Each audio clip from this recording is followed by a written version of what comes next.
Olá! Vamos falar de um assunto que pode, olha, destravar o seu inglês de um jeito incrível: os pronomes relativos. Sabe, eles são a chave para deixar as frases mais fluidas, mais conectadas e, vamos ser sinceros, com uma cara bem mais profissional, mais sofisticada. Sabe aquela sensação de que quando a gente fala ou escreve em inglês, as frases saem meio curtas, meio repetitivas?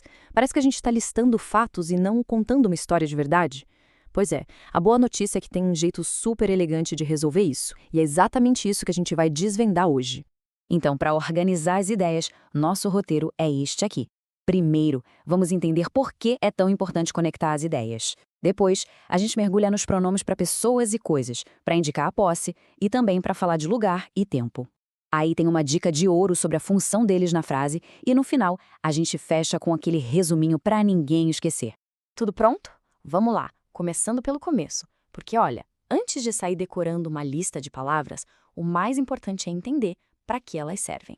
Qual é a mágica por trás delas? Pode pensar nos pronomes relativos como uma supercola gramatical. Isso mesmo. Eles funcionam como uma ponte que conecta duas frases que têm algo em comum. Em vez de ter duas ideias separadas, você cria uma só, muito mais elegante. Eles sempre se referem a alguma coisa que já foi dita antes, que a gente chama de antecedente, e trazem uma informação nova sobre essa coisa. Beleza, agora que a gente já entendeu a ideia geral, vamos para a parte prática. Como é que se escolhe o pronome certo? O primeiro filtro, a primeira pergunta a se fazer, é bem simples. Estamos falando de uma pessoa ou de uma coisa? Olha só esse trio principal aqui. O who é o especialista em pessoas. Falou de gente, é com ele. O which já cuida das coisas e dos animais.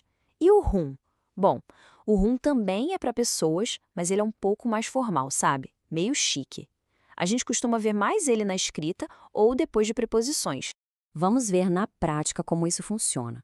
Imagina dizer, tem uma mulher, ela mora ao lado, ela é médica. Fica meio picado, né? Agora olha a mágica acontecer. The woman who lives next door is a doctor. Viu só? O who conecta tudo se referindo diretamente ao woman. Uma frase só, super fluida. E a lógica é exatamente a mesma para coisas. Aqui, o which está ligando a informação de que o James comprou diretamente ao carro. É uma maneira muito mais direta e eficiente de passar a informação, sem precisar de duas frases separadas. Ah, e agora vem o grande coringa do baralho, o that. Esse aqui é super versátil. Ele pode substituir tanto o who quanto o which na maioria das situações, servindo para pessoas, animais e coisas. No inglês do dia a dia, ele é super comum. Só tem uma regrinha de ouro para lembrar. Ele não gosta de vir depois de preposição.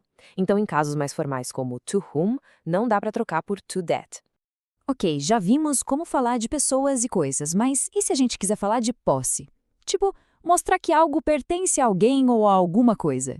É para isso que existe o whose. Ele é o nosso cujo, cuja, cujos, cujas em inglês. A função dele é uma só, indicar posse. E o legal é que ele funciona para todo mundo, pessoas, animais e até objetos. Olha que claro que fica no exemplo. A frase está conectando o escritor ao trabalho dele, o trabalho do escritor. O whose cria essa ponte de posse de um jeito muito direto e elegante. Beleza, vamos abrir um pouco mais o leque agora. Porque as conexões que a gente faz numa frase não são só sobre quem ou o que, mas também sobre onde e quando algo acontece. E aí que entram mais dois amigos nossos, where e when. Super intuitivo, né? Where a gente usa para se referir a um lugar e when para se referir a um tempo, a um momento. Simples assim. Nesse exemplo, fica nítido. O where está se referindo ao lugar, que é a abadia. É ele que introduz a informação extra sobre o que acontece especificamente naquele local.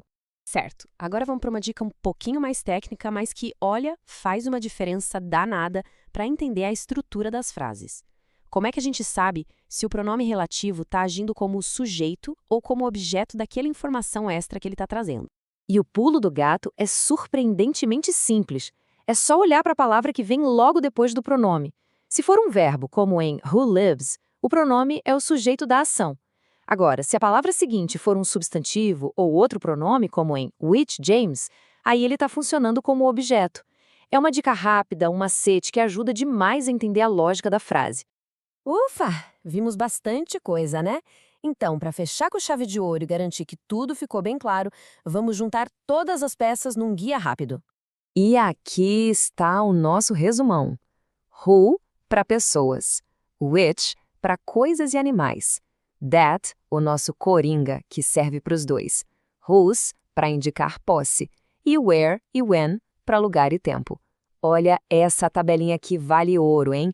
É daquelas para salvar e consultar sempre que bater a dúvida. No final das contas, o mais importante é entender isso. Os pronomes relativos são ferramentas poderosas para construir um inglês melhor. Eles são o que conecta as ideias, acaba com a repetição e deixa a comunicação muito mais natural, muito mais parecida com a de um nativo.